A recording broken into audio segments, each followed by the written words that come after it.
Motion. क्यों इसका नाम सिंपल पड़ा, ये भी आपको समझ में आ जाएगा। ये बेसिकली ये चैप्टर क्यों इतना इम्पोर्टेंट है, क्योंकि हमारा ना ये चैप्टर 11th और 12th के करीबन 5 चैप्टर्स में रिपीटेशन है। एसएचएम, वेव्स, 12th में इलेक्ट्रोमैग्नेटिक वेव्स, ऑल्टरनेटिंग करंट और वेव ऑप्टिक्स, सब कुछ सेम है। आपको बेसिक ये लगेगा कि मतलब बार बार एक ही चीज को हम रिपीट कर रहे हैं, बट उसके लिए ये समझना बहुत जरूरी है। देखो बहुत सिंपल से शब्दों में एनालाइज करने की कोशिश करेंगे कि हमने अभी तक जब हम काइनेमेटिक्स में बात कर रहे थे, हमने किसी भी बॉडी के पाथ के बारे में एनालाइज किया था, है ना। तो हमने देखा था कि जब हमारे पास एक्सेलरेशन कांस्टेंट है, एक्सेलरेशन अगर कांस्टेंट है तो हमारे पास यहाँ से दो ही पाथ पॉसिबल हुए थे, या तो स्ट्रेट लाइन या पैराबोला, या तो स्ट्रेट लाइन या पैराबोला। अच्छा स्ट्रेट लाइन में भी बता सकते हो मुझे कब कब हुआ था कि देखो समझ में आ जाएगा आपको। अगर वेलोसिटी एंड एक्सेलरेशन एक ही डायरेक्शन में है तो velocity always increases. If velocity and acceleration are opposite to each other तो वेलोसिटी डिक्रीजेस। एक पॉइंट पर जीरो होगी, पलटी मारेगा, है ना। यहाँ पर हम लोगों ने पलटी मार कोशिश करी थी, याद आ नहीं कुछ पक्का। चलिए, if velocity and acceleration are perpendicular to each other तो सर्कुलर मोशन। ये सब चीजें हम पढ़ चुके थे। आज हम जिसके बारे में बात करें ना बच्चों, वो एक ऐसा फोर्स है जिसका इक्वेशन हमें गिवन है F this is equal to -k x की पावर n। आज हम इसके फोर्स के बारे में एनालाइज करेंगे। अच्छा इस फोर्स को पढ़ने से पहले ना दो चीजें समझ लो आप कि what are periodic motions. Periodic motion क्या होती है और ऑसिलेटरी मोशन क्या होती है। पीरियोडिक मोशन का तो कोई भी एग्जांपल बोल दो। हाँ सर्कुलर मोशन मतलब कोई भी ऐसा मोशन जो एक फिक्स इंटरवल के बाद अपने आप को रिपीट करता है। हाँ जैसे अगर मैं बोलूं कि आपका डेली 5 बजे फिजिक्स की क्लास होना, ये भी एक पीरियोडिक मोशन है। दिन के बाद रात होना, रात के बाद दिन होना, ये भी एक पीरियोडिक मोशन है ना। तो बेसिकली कोई भी फंक्शन जो अपने आप को एक फिक्स इंटरवल के बाद रिपीट करे। पंखा चला दें हम लोग, पंखे का ओमेगा अगर कांस्टेंट रखें तो ये जो ब्लेड है मान लो ये एक पूरा चक्कर 1 सेकंड में लगा रहा है, तो हर बार 1 सेकंड में ये यही दिखाई देगा, है ना। तो this is also a periodic motion. बात समझ में आ गई। तो कोई भी ऐसे मोशन जो अपने आप को एक फिक्स इंटरवल के बाद रिपीट कर रहे हैं, this all are known as periodic motion. याद करो एक होती है ऑसिलेटरी मोशन। अब सुनो ये आप लोगों ने पढ़ा था, याद आ गया। U वर्सेस X का ग्राफ, यहाँ पे U मैक्सिमम होता था, यहाँ मिनिमम, यहाँ कांस्टेंट, और हमें पढ़ा था F की value minus curl U by curl X। समझिए। तो यहाँ पे भी स्लोप जीरो, यहाँ पे भी जीरो, यहाँ पे भी जीरो। जहां जहां स्लोप जीरो वहां वहां 4 जीरो, यानी यहाँ पर भी 4 जीरो, यहाँ पर भी 4 जीरो, यहाँ पर भी 4 जीरो। इस पॉइंट को हमने कुछ नाम दिया था स्टेबल इक्विलिब्रियम। जहां एनर्जी मिनिमम होती है वो स्टेबल इक्विलिब्रियम। अब खुद सोच के देखो, अगर मुझे इस स्टेबल इक्विलिब्रियम से इस पार्टिकल को यहाँ से यहाँ तक लेके आना है तो क्या ये अपने आप आ जाएगा? नहीं। तो क्या करना पड़ेगा? आपको कुछ ना कुछ वर्क करना पड़ेगा, है ना। अब तुम्हें यहाँ पे पहुंचाना है, यहाँ पे पहुंचाना है, वो टोटली किस पर डिपेंड करेगा कि आप इसको कितनी एनर्जी दे रहे हो। जितनी एनर्जी दोगे वो उतनी एनर्जी लेके ऊपर चला जाएगा। If there is no loss of energy तो हम ये मानेंगे जितना हमने कार्य किया वो सारा का सारी इसकी मैकेनिकल एनर्जी में स्टोर हो गया। बात समझ में आ गई। अब ना मेरा क्वेश्चन क्या था कि जैसे मैं इसको छोड़ दूं और हम ये मान के चले कि कोई लॉस नहीं है, कोई ड्रैगिंग फोर्स नहीं है, कोई फ्रिक्शन नहीं है, कुछ भी नहीं है, तो मैंने जब इसको यहाँ से यहाँ तक डिस्प्लेस किया तो क्या ये ऐसे ही चक्कर लगाएगा? क्या हर एक इंटरवल के बाद मान लो इसको यहाँ से यहाँ जाने में और वापसी आने में 2 सेकंड का टाइम लगा, तो क्या हर 2 सेकंड के बाद यहीं पर मिलेगा? तो क्या ये भी पीरियोडिक फंक्शन हुआ? हाँ। कोई भी फंक्शन जो अपने आप को रिपीट करता हो तो ये भी पीरियोडिक फंक्शन है। बट ये देखो ये दिस इज जहां पर एफ नेट 0 होता है इसको बोलते हैं मीन पोजीशन। क्या बोलते हैं बेटा? Mean position. पर क्या ये बार बार भी मीन पोजीशन को अटेन कर रहे हैं? हाँ। तो इसको बोलते हैं टू एंड फ्रो। क्या बोलते हैं? तो क्या बोलते हैं? तो जो ये टू एंड फ्रो मोशंस कर रहे होते हैं ना, कंडीशंस अप्लाई कि कोई भी एनर्जी का लॉस तभी वो कर पाएगा। अगर एनर्जी का लॉस होता तो एक बार इतनी ऊपर जाएगा, अगली बार उससे नीचे, फिर नीचे, फिर नीचे, फिर ये रुक ही जाता है। नहीं आया समझ में? इनको बोलते हैं हम डैम्प्ड ऑसिलेशन। क्या बोलते हैं? एक धागे में एक पत्थर बांध दो, उस पत्थर को छोड़ दो, यहाँ से छोड़ा है आपने, छोड़ने के बाद क्या दोबारा यहीं पे टच करेगा? वो बिल्कुल भी नहीं करेगा, उससे पहले आ जाएगा। उसके बाद और फिर धीरे धीरे धीरे धीरे वो रिटार्ड होते होते रुक जाता है। Are you getting me? Perfect. तो हमने बोला कि जो ये टू एंड फ्रो मोशंस होते हैं ना बच्चों, ये भी पीरियोडिक मोशन होती है। इनका नाम बोला जाता है ऑसिलेटरी मोशन। पीरियोडिक मोशन कोई भी फंक्शन जो अपने आप को रिपीट करे, कोई भी मोशन जो अपने आप को एक पर्टिकुलर टाइम के बाद रिपीट करता हो, पीरियोडिक मोशन। ऑसिलेटरी जो मीन पोजीशन के अबाउट टू एंड फ्रो करे। लेकिन अब यहाँ से क्वेश्चन पूछा जाता है कि all periodic motions are oscillatory. ये ट्रू है क्या? All periodic motions are oscillatory? नहीं। सर्कल में मूव कर रहा है वो कहाँ पे? वो ऑसिलेटरी हो गया। बट क्या all oscillatory are periodic? Condition apply if there is no loss of energy. नहीं है समझ में? पक्की बात है। तो ये तो टर्म समझ में आ गई। अब सुनो, अब क्यों हम इसके पीछे पड़े हुए हैं और क्यों हम इस फोर्स को एनालाइज करना है? याद तो जब हम लोगों ने काइनेमेटिक्स के बारे में बात करी थी, तो we are dealing with 6 relation, xt, vt, at, फिर xv, va और xa, है ना? इनमें 30 रिलेशंस का कन्वर्जन हमने किया था। हम ये कहते थे कि एक रिलेशन हमें आनी चाहिए, हम यहाँ से यहाँ पर, यहाँ से यहाँ पर, यहाँ से यहाँ पर, यहाँ से यहाँ पर, यहाँ से यहाँ पर पहुंच जाते हैं। तो ध्यान से देखिए इस फोर्स को, ये फोर्स और x का रिलेशन है। फोर्स को हम क्या लिख सकते हैं? m into a। एक्सेलरेशन और x का रिलेशन आ गया, यानी ये रिलेशन हमें गिवन है। हमें इससे ये भी निकालना, ये भी निकालना, ये भी निकालना, ये भी एक्सक्यूज मी, है ना? हमें सभी के सभी 6 रिलेशंस निकालने। तो आज के लेक्चर में हम ये डिस्कस करेंगे। अब उससे पहले मुझे 2-3 चीजें और बताओ। अब जो ये n है ना, n तो एक इंटीजर है। अब n की वैल्यू तो कुछ भी हो सकती है, 0, 1, 2, 3, 4, 5 एंड सो ऑन। तो हमने क्या किया, इस n को ना 2 डिवीजन में डिवाइड कर लिया, एक इवन टर्म और एक ऑड। देखो सोचना, अगर मैं n की वैल्यू को 1, 3, 5 ऐसे रखूं और मैं n की वैल्यू को 2, 4, 6 ऐसे रखूं, ठीक? ये इक्वेशन क्या है कि जो भी पार्टिकल कर रहा है, चल रहा है, वो x के अबाउट कर चल रहा है, x एक्सिस। तो हमें x एक्सिस लो कर दी, ठीक है बाबा? अब सुनो, कहां पर फोर्स 0 होगा? सर k तो एक कांस्टेंट है, पॉजिटिव कांस्टेंट है, तो x 0 जब फोर्स 0 जब होगा, जब ये वाला टर्म 0 हो जाएगा। ये वाला टर्म 0 कब होगा? जब x 0 हो जाएगा। तो इफ x इक्वल्स टू 0, तो फोर्स भी क्या है? 0, एक्सेलरेशन भी क्या है? 0। इस पॉइंट को बोलते हैं मीन पोजीशन। क्या बोलते हैं? Mean position. सारे बोलो, मीन पोजीशन। ये मीन पोजीशन है। और अभी के लिए मैंने ओरिजिन भी इसी को मान लिया। पहली बात तो ये ध्यान रखना, मीन पोजीशन हमेशा 0 पे आएगी, इसकी कोई गारंटी? हाँ, this one should be your, मतलब कीप इन योर माइंड कि हमेशा मीन पोजीशन 0 पे आएगी, ऐसा गारंटी नहीं। कभी ट्रू पर भी आ सकती है, कभी -2 पर भी आ सकती है। टोटली डिपेंड करेगा कि ये रिलेशन हमें कैसे गिवन होगी।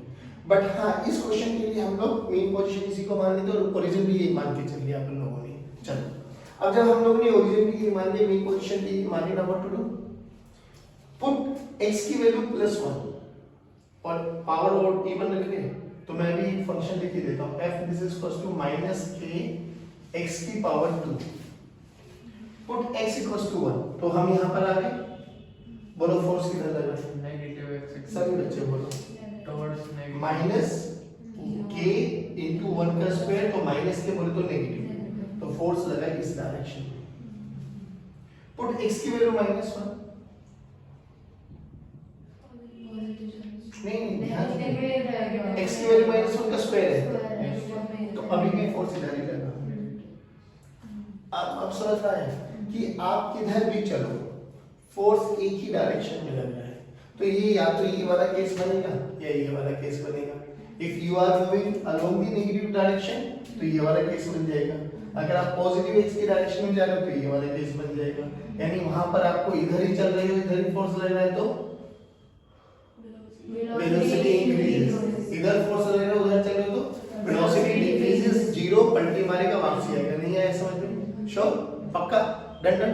चलो अब ये तो हर एक इवन पावर के लिए ऐसा करने वाला है, यस सर। हर एक इवन पावर के लिए ऐसा करने वाला है। अब कम टू दिस वाला, यहाँ पे देखो फिर वही इस केस के लिए x की वैल्यू को 0 पुट करो, फोर्स भी 0, एक्सेलरेशन भी 0, और यही मीन पोजीशन है, और इस क्वेश्चन के लिए यही मेरा ओरिजिन है। देन अब चलो 1 रखते हैं ना, तो फोर्स का रिलेशन देखो क्या बना, -kx, पुट x की वैल्यू 1, बोलो फोर्स की डायरेक्शन नेगेटिव, हाँ तो फोर्स इधर लगा, पुट x की वैल्यू -1, अब फोर्स इधर लगा, ओहो देखिए ये कितना अच्छा रिलेशन बना कि अगर हम मीन पोजीशन से राइट में डिस्प्लेस हो रहे हैं तो फोर्स टुवर्ड्स मीन पोजीशन लग रहा है, और अगर हम मीन पोजीशन से लेफ्ट में डिस्प्लेस हो रहे हैं तो भी फोर्स मीन पोजीशन की तरफ ही लग रहा है। दोनों रिलेशन समझ में आ गई? ये क्यों इतना स्पेशल माना जाता है कि मीन पोजीशन से आप किधर भी डिस्प्लेस हो जाओ, मीन पोजीशन वो जहां पर एफ नेट, मीन पोजीशन से कहीं पे भी डिस्प्लेस हो जाओ, फोर्स हमेशा उसकी तरफ खींचेगा आपको, जस्ट लाइक दिस। ये मीन पोजीशन थी भाई, इसको कहीं पे भी डिस्प्लेस करा, अल्टीमेटली उसको आने इधर ही है, पहले ऊपर जाएगा फिर नीचे आएगा, फिर ऊपर जाएगा फिर नीचे आएगा, अगर कोई भी एनर्जी का लॉस नहीं है तो ये ऐसे ऐसे ऑसिलेट करता रहेगा। नहीं आया मेरा समझ में? पक्की बात, आप ध्यान से देखो। जब ये पूरा का पूरा सिस्टम हो चुका है आप लोगों के पास, तो अब क्या करना है, तो हमने ये देखा है कि कहीं पर भी डिस्प्लेस क्यों ना कराऊं, पार्टिकल हमेशा मीन पोजीशन को अप्रोच करता है। तो तुझे नहीं लगता ये वाला और ये वाला सेम ही केस है? इसको हम बोलते थे स्टेबल इक्विलिब्रियम। क्या बोलते थे बच्चों? Stable equilibrium. हाँ, तो बेसिकली एसएचएम भी एक स्टेबल इक्विलिब्रियम का ही रिजल्ट है, ठीक है ना? एसएचएम में भी हम स्टेबल इक्विलिब्रियम के बारे में ही डिस्कस करने वाले हैं। अब मुझे एक बात बताओ, इस मीन पोजीशन पे अगर मान लो मैंने एक ब्लॉक रखा जिसका मास m था, थोड़ा समझना, हाँ फिर इस पर आगे बढ़ते हैं। अब मैं ये कह रहा हूँ ये मीन पोजीशन से कितना दूर जाएगा, अपने आप तो नहीं जा सकता सर, हमें कहीं ना कहीं एक्सटर्नल एजेंट को काम करना पड़ेगा। एक्सटर्नल एजेंट को काम करेगा, वो उस पर डिपेंड कर रहा है कि वो उसको कितना एनर्जी दे रहा है। कम एनर्जी देगा तो कम दूरी पर जाएगा, ज्यादा एनर्जी देगा तो ज्यादा दूरी पर जाएगा, और ज्यादा एनर्जी देगा तो और ज्यादा दूरी पर जाएगा। मान लो कि हमने देखना बच्चों, मान लो ये मीन पोजीशन थी, अब MP stands for mean position, समझ गए? x0 40 acceleration 0। यहाँ पर था इस ये वाला ब्लॉक जिसका मास m था बच्चों, इसको हमने डिस्प्लेस कराया, डिस्प्लेस करा के लेट्स सी इसको यहाँ पे रख दिया। तो मैं ये कह सकता हूँ यहाँ से यहाँ तक आने के लिए जितना मैंने कार्य किया वो सारा का सारा इसकी मैकेनिकल एनर्जी में स्टोर हो गया होगा। अरे हाँ है ना, बोलो। अब ध्यान से सुनो, मान लो ये यहाँ से x डिस्प्लेस हो गया है, ठीक है, इतने डिस्प्लेस कराया। अब जैसे मैं छोड़ दूँ फोर्स किधर लगेगा? सही, जैसे छोड़ दूंगा क्या ये मीन पोजीशन की तरफ आने की कोशिश करेगा? अच्छा, इस पॉइंट पर बताओ क्या फोर्स मैक्सिमम था? हाँ हाँ भाई, यहाँ पर force, acceleration maximum, velocity zero. अगर वेलोसिटी मैक्सिमम होगी तो ये होगा थोड़ी ना होता, वेलोसिटी जीरो। ये समझ में आया? अब मुझे एक बार जैसे ही छोड़ दूं ये पार्टिकल चलेगा टुवर्ड्स नीले वाले की तरफ, यस, तो फोर्स यहाँ से यहाँ तक, यहाँ पे बताओ फोर्स, एक्सेलरेशन, यहाँ से यहाँ फोर्स कम हो रहा है। What about velocity? What about velocity? यहाँ से यहाँ तक बताओ बस। इंक्रीज क्यों? फोर्स तो घट रहा है। एक्सेलरेशन घटेगा नहीं। हाँ, एक्सेलरेशन, फोर्स घटेगा, वेलोसिटी घटेगा। तो उस जो वेलोसिटी एक्सेलरेशन हाँ, वेलोसिटी तो बढ़ेगी घटेगी, तो जब भी तुम वेलोसिटी बताओ ना, बढ़ेगी घटेगी? नहीं, मैं यहाँ से यहाँ तक की बात कर रहा हूँ। पक्का ना? फोर्स रीजन समझा रहा हूँ। देखिए काइनेमेटिक्स में भी ऐसे एग्जांपल दिया था। फोर्स जैसे मैं एक 10 न्यूटन का फोर्स लगाने में कैपेबल हूँ, मेरे बगल वाला 9 लगाने में कैपेबल है, उसके बगल वाला 8 7 6 5 4। भले ही हम लगातार फोर्स कम करते जा रहे हैं, बट जब मैंने इसको धक्का दिया तो पार्टिकल भाग भी इसी डायरेक्शन में, मेरा फोर्स भी इसी डायरेक्शन में, तो वेलोसिटी बढ़ेगी। इसने भी भले ही नॉन न्यूट्रल लगाया, बट लगाया अभी भी इसी डायरेक्शन में, तो वेलोसिटी कीप ऑन इंक्रीजिंग। तो यहां से यहां तक फोर्स कम होता जा रहा है, यानी एक्सेलरेशन कम होता जा रहा है, but what about velocity? Velocity increases. इस पॉइंट पर आके एक्सेलरेशन जीरो हो जाएगी बेटा। एक्सेलरेशन जीरो का मतलब वेलोसिटी मैक्सिमम। यहां तक जितनी वेलोसिटी अटेन करनी थी वो मैक्सिमम वेलोसिटी होगा v max। जैसे वो इस मीन पोजीशन को शूट कर जाएगा, अब फोर्स की डायरेक्शन इधर हो जाएगी, वेलोसिटी की डायरेक्शन इधर हो जाएगी, तो बोलो क्या हो जाएगा? Velocity decreases.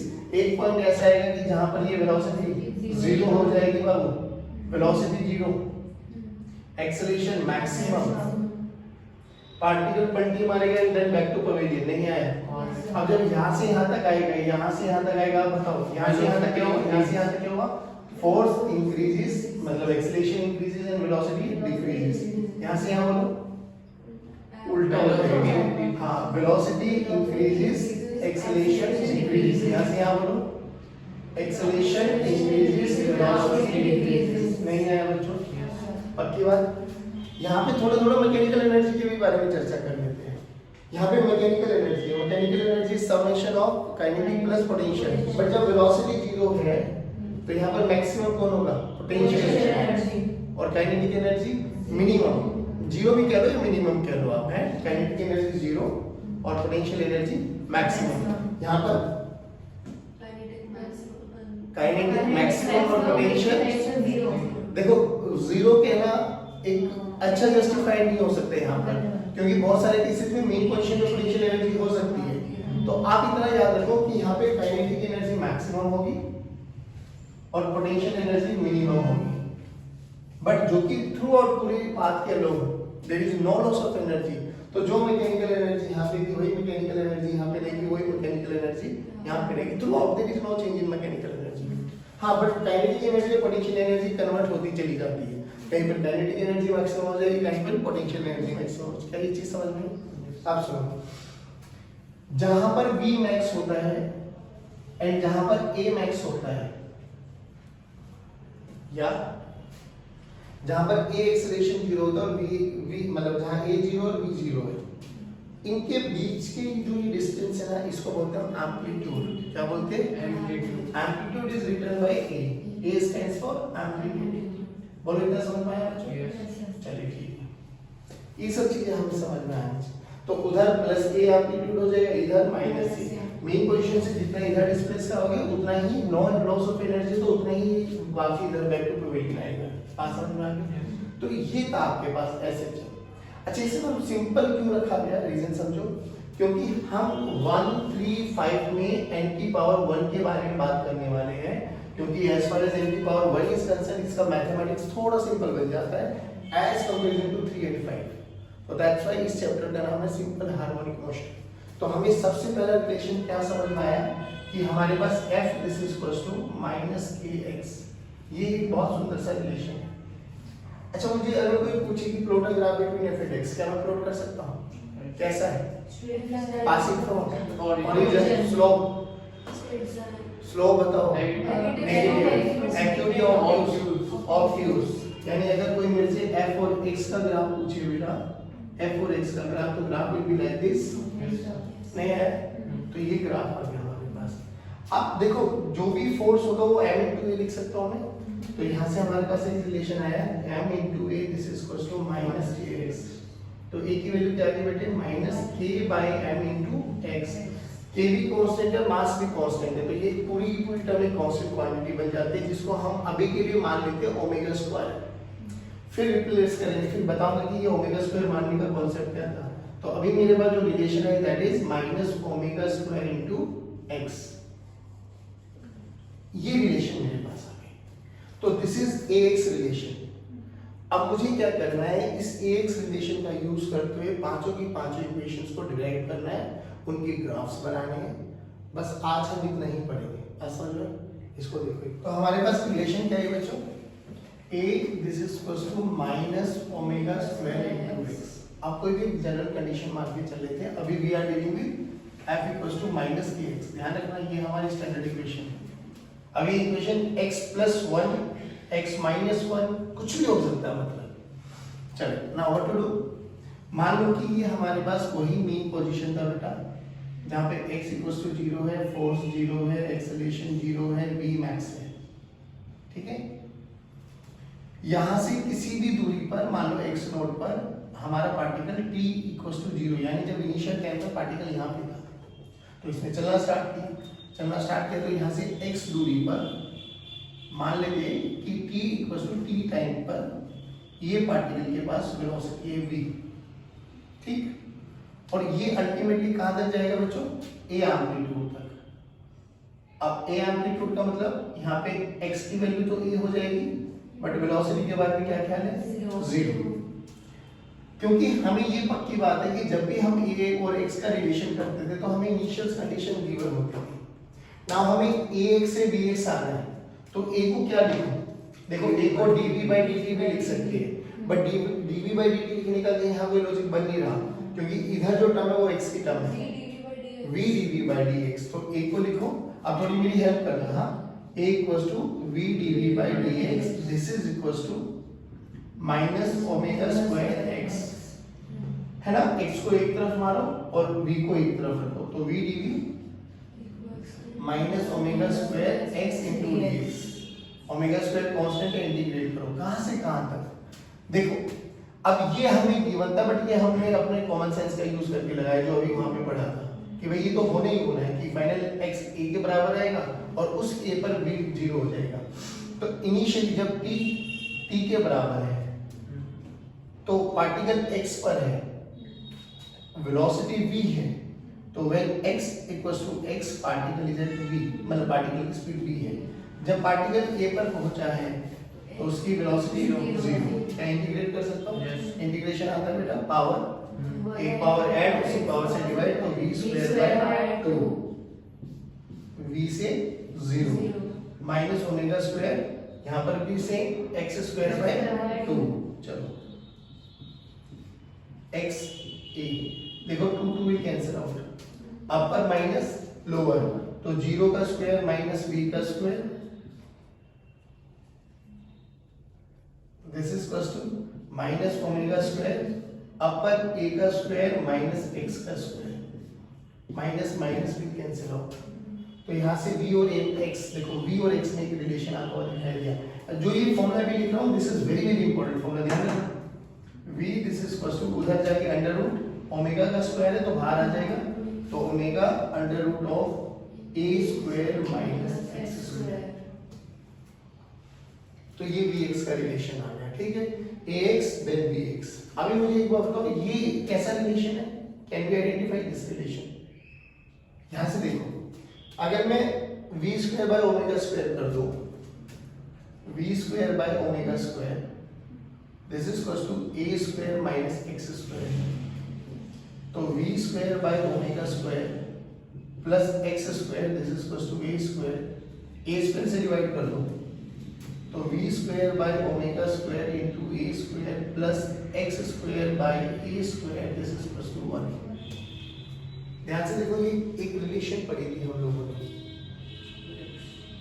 ये सर्कल और इलिप्स जैसी इक्वेशंस आती थी, x² y² है ना इक्वल्स टू रेडियस, बट ये यहाँ सर्कल क्यों नहीं है, क्योंकि वहां पर सेमी मेजर एक्सिस और सेमी माइनर एक्सिस दोनों अलग अलग आ रहे। देखो सर्कल होता तो ये दोनों सेम आते, तो अपन कह सकते थे कि सर्कल नहीं आया समझ लो, तो ये एक इलिप्स है जिसका सेमी मेजर एक्सिस और सेमी माइनर एक्सिस अलग अलग है।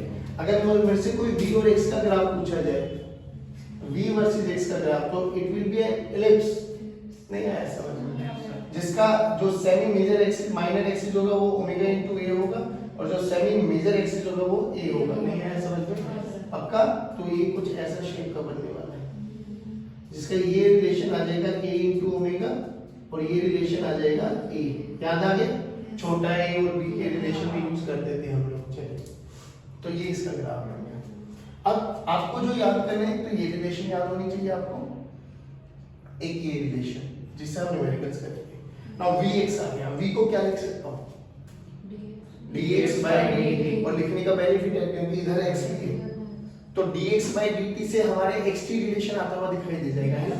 अब v को लिखो, v को अपन लिखते हैं dx by dt, और यहाँ पे देखो क्या हो गया, omega under root of a square minus x square, तो x वाली टर्म को इधर लेके आ जाओ बच्चों, dx by under root of a square minus x square, this is equal to omega into dt, integrate करना पड़ेगा, कहां से कहां, देखो जब t इक्वल टू 0 पे था इनिशियली x की वैल्यू x नॉट, तो when t equal to 0 x की वैल्यू x नॉट है, when t equal to t आया तो x x पर आ गया, तो when t equal to t x हमने a पर माना हुआ है, सही कर रहा हूं मैं, पक्का है ना, x x स्क्वायर नहीं, when t equal to t और x आ गया, डन है बच्चों।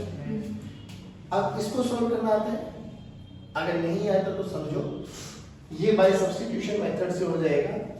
कैसे, आई टेल यू, यहाँ पे x की वैल्यू को आपको प्रूव नहीं करना है, आपको रिजल्ट याद करना है, बट वो रिजल्ट याद हो जाएगा। वो कैसे, यहाँ पे x की वैल्यू को ना a sin थीटा पुट करो,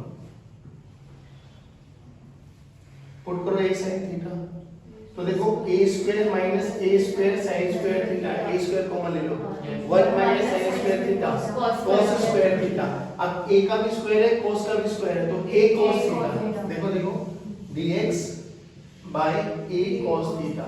अब दिक्कत ये आ गई, नीचे थीटा ऊपर dx है, तो ये तो हजम नहीं होगी, तो इसको क्या कर दो, डिफरेंशिएट, x को with respect to theta differentiate करो, तो dx by d theta a cos of theta नहीं है, मुझे dx की वैल्यू निकालनी है, रखो dx की वैल्यू क्या है, a cos theta d theta, रख दो यहाँ पर, तो a cos theta d theta divided by a cos theta, theta का इंटीग्रेशन थीटा, अब थीटा की वैल्यू यहाँ से निकालो, थीटा क्या आ जाएगा, देखो x by a sin inverse, are you getting me, तो बस इसका इंटीग्रेशन याद कर लो, क्या आ गया, sin inverse x by, that's it. बस इस तरह याद रखो कि जब भी ऐसा फंक्शन आ जाए तो उसका हमेशा integration sin inverse x by a होता है, तो यहाँ पे इनवर्स मतलब sin inverse x by a, limit x से x नॉट, और यहाँ पे dt का integration t limit t minus 0 t, तो ये तो ओमेगा t बन गया, समझ में आया, लिमिट पुट करो, sin inverse x by a माइनस sin inverse upper minus lower x naught by a, this is equal to omega t। हमें x और t में रिलेशन चाहिए, बाकी सब टर्म्स को उधर फेंको, इसको इधर लेके जाओ, तो sin inverse x by a omega t plus sin inverse x naught by a, अभी भी हमें sin को हटाना है, तो sin इनवर्स है, sin से मल्टीप्लाई कर दो दोनों तरफ, तो यहाँ पे बना x by a, और ये पूरे फंक्शन का sin, sin of omega t plus sin inverse x naught by a, नहीं आया बाबा, x चाहिए इधर उधर लेके जाओ, x this is equal to a sin of, ये चीज समझ में आ रही है बच्चों, देखो ये x और t का रिलेशन आ गया, अब तू समझ ये क्या चीज है, इसको बोलते हैं हम फेज कांस्टेंट, और दिस इज फेज। अब ये फेज कांस्टेंट देखो x नॉट और a पे डिपेंडेंट है, a क्या है, एम्पलीट्यूड, किस पे डिपेंडेंट है, मैंने जितनी एनर्जी दी, कम एनर्जी दी तो कम है, ज्यादा एनर्जी दी तो ज्यादा है। x नॉट किस पे डिपेंडेंट था, कि हमने इनिशियल टाइम पर वो पार्टिकल कहां पर माना है, भाई हो सकता है मेन पोजीशन पे भी हो सकता है, एम्पलीट्यूड पे हो सकता है a/2 पर हो सकता है a/2 पर हो, तो वो तो कुछ भी हो सकता है। सोच के देख, अगर यहाँ पर t = 0 पे पार्टिकल और मीन पोजीशन पे होता, तो मीन पोजीशन पे x कितना है, रखो वहां पे 0, तो ये खत्म, तो बचा ये वाला फैक्टर है ना। इसको एक बार क्या होता है, इसको ऐसे भी लिख देते है ना, देखना ध्यान से, a sin of omega t plus phi, ये देखा मिला गया, बेसिकली वो phi यही है sin inverse x naught by, जो कि x नॉट और a पे डिपेंड करता है। बता दे एक बार इधर से। क्या बताओ? जो आप बता रहे थे कि मीन पोजीशन पे रखा। अरे अगर यहाँ पे मीन पोजीशन रख दिया तो x नॉट की वैल्यू यहाँ से यहाँ x नॉट माना था वो तो यहीं आ गया ना, तो 0, तो 0 रखो, साइन 0 0 होता है, नहीं आया, बस खत्म। इनिशियली मान के चल लेते हैं कि initially particle is at mean position. Initial का मतलब t इक्वल्स टू 0, तो पाई 0 हो जाएगा बाबा, तो x का फैक्टर क्या है, a sin of omega t। अब ध्यान से देखो, ये किसका रिलेशन आ गया, xt। बोल vt कैसे निकालना, डिफरेंशिएट, ये तो काइनेमेटिक्स में बहुत किया हमने, डिफरेंशिएट करो, dx by dt this is equals to v a cos of omega t into omega, a omega cos of omega t, ये vt आ गया। अब v बोलो, v given by a omega cos of omega t। अब बोलो dv by dt, तो a की value बोलो dv by dt क्या है, a ओमेगा cos का minus sine omega t into omega, तो क्या है minus a omega square sine omega t। कितनी रिलेशन आ गई बच्चों, 1 2 3 4 और एक 5, एक बच गई, कौन सी, v और a, vx तो याद है ना, v और a, एक्सटीवीटी a भी तो हो गई, ax हो गया, vx हो गया, तो a भी बच गया। नाउ व्हाट टू डू, यहां से v निकाल लो, देखो v by a omega, this is equal to cos of, यहां से a मतलब sin ओमेगा t की वैल्यू निकाल लो, तो a divided by minus a omega square, this is equal to sin of omega t। याद करो vt और at में t की कॉमन है, t को एलिमिनेट कर दो, कैसे करेंगे, स्क्वायरिंग करके ऐड कर दो, क्योंकि देखो इधर cos है इधर sin है, वैसे तो एलिमिनेट होना बहुत मुश्किल है, स्क्वायरिंग करो ऐड कर दो, बस स्क्वायरिंग करेंगे तो cos square sin square add करेंगे तो 1, इधर क्या बचा वो देखो बस, v square by a square omega square plus a square negative है, स्क्वायरिंग करा है पॉजिटिव हो जाएगा, तो a स्क्वायर ओमेगा की power 4 equals to again ellipse. This is all about your 6 relations जो हमें चाहिए थी। तो बेसिकली ये एक इक्वेशन बताती है, इससे हम कितनी भी इक्वेशंस निकाल 6 की 6 रिलेशन जो हमें चाहिए वो निकल सकती है। इसमें x की वैल्यू जैसे जैसे चेंज करते चले जाएंगे, x क्या था, इनिशियल डिस्प्लेसमेंट, कहां से, मीन पोजीशन से, कितना होगा हमारी मर्जी, जितना हम उसको ताकत दे देंगे, क्या हर एक ताकत पर अलग अलग ऐसा चम होता चला जाएगा। अगर यहाँ तक दिया तो पार्टिकल यहाँ से यहाँ तक वाइब्रेट करेगा, यहाँ तक दिया तो यहाँ वाइब्रेट करेगा, यहाँ तक दिया तो यहाँ वाइब्रेट करेगा, नहीं आया समझ में, पक्की बात है। चलिए इसको उतारो फटाक से, जय हिंद जय भारत।